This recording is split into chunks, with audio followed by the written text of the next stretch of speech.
Charles Leclerc has just dropped a massive bombshell about Lewis Hamilton's driving style, one that goes far beyond what anyone expected to hear from within Ferrari. In a moment of raw, almost unsettling candor, Leclerc confirmed what many had quietly speculated but no one inside Maranello had dared to say out loud. Hamilton's natural instincts behind the wheel might be fundamentally at odds with the very DNA of the SF25.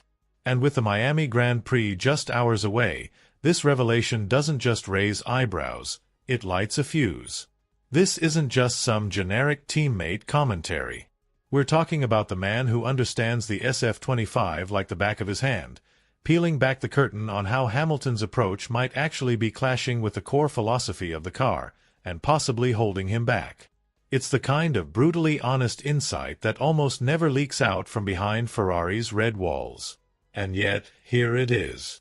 So before we dive into exactly what was said, what it truly implies, and how it could completely shift the power dynamic inside the Scuderia, hit that like button, make sure you're subscribed, and stick around till the end, because this might not just be the key to unlocking Ferrari's full potential. It could be the first crack in the foundation of one of the most hyped partnerships in recent Formula One memory. Let's begin with the hard numbers. So far this season, Hamilton hasn't managed to outqualify or outrace Leclerc in a single Grand Prix. That alone is enough to raise some serious questions. The lone exception? Shanghai's sprint race, a brief glimpse of vintage Hamilton, where he nailed the setup, bagged pole position, and converted it into a win.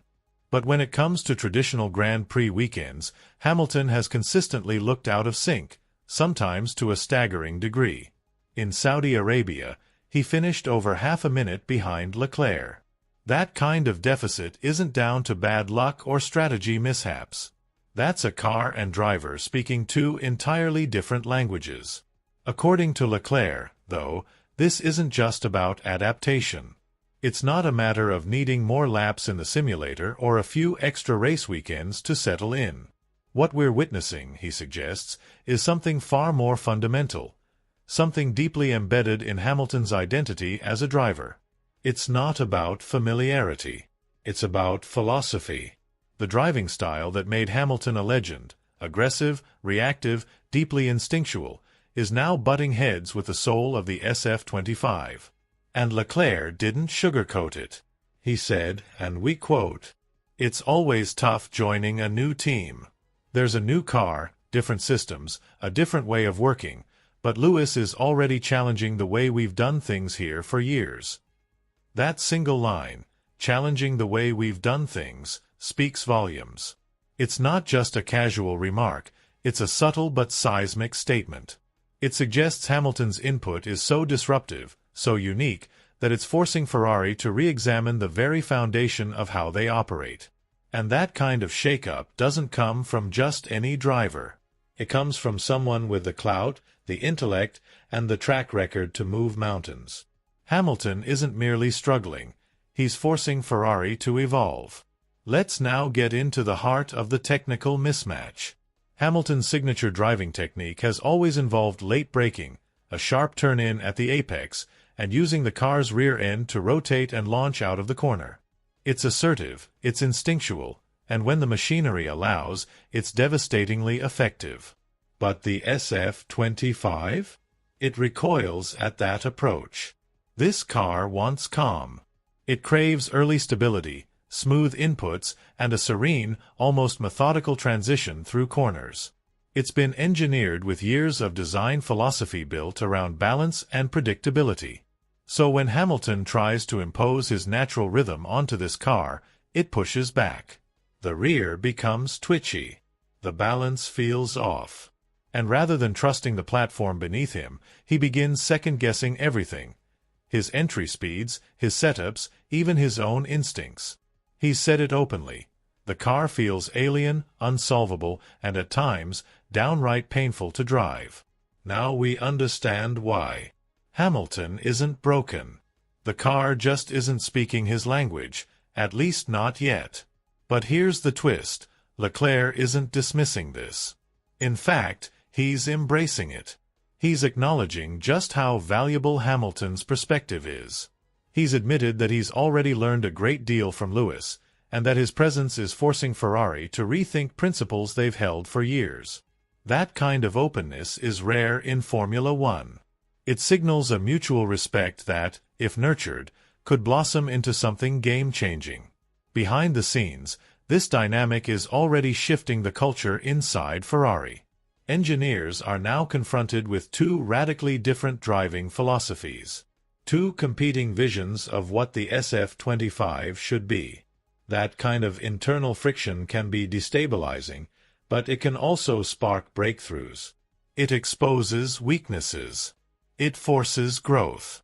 And as we head into another high-stakes weekend in Miami, the timing couldn't be more critical.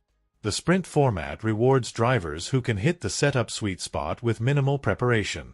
And in China, Hamilton proved that when everything clicks, he's still as lethal as ever. Leclerc himself admitted that Hamilton arrived for the sprint weekend locked in, dialed into the setup window while others were still searching. That's not a fluke. That's experience. That's intuition. That's Hamilton. But the million-dollar question remains, can he do it again? Will Ferrari adjust course to give Hamilton a car that suits his nature? Or will they stubbornly stick to a development path tailored to someone else's style?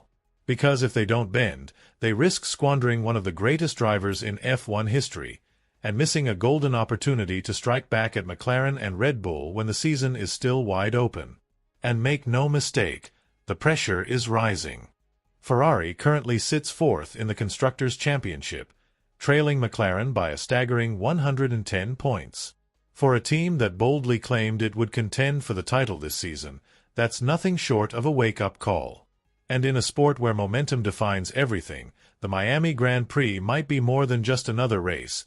It could be the ignition point, the critical shift, or the tipping edge of their entire campaign. So what happens next? Will Lewis Hamilton be forced to unlearn the instincts that brought him 7 world championships, gradually peeling away the reflexes honed over a lifetime, in a desperate attempt to become someone entirely new behind the wheel of a machine that seems disconnected from who he's always been?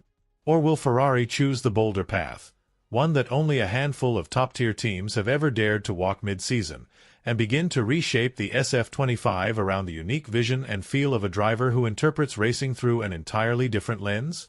Because here's the truth, this isn't just about a driver struggling to adapt. It's about a legendary team wrestling with its own growing pains, torn between preserving the identity it has cultivated over years of internal development and embracing the disruption that Hamilton, by his very nature, brings to the table. And maybe, just maybe, this isn't a crisis. Maybe it's a once-in-a-generation opportunity.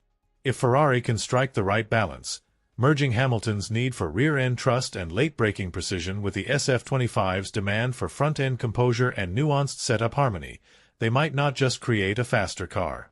They could unlock something far more dangerous, a race machine that's more adaptable, more unpredictable, and more complete than anything Ferrari has produced in years. At this point, it's no longer just about lap time. It's about potential. And in this championship fight, the team that manages to unlock that potential first could shift the entire balance of power.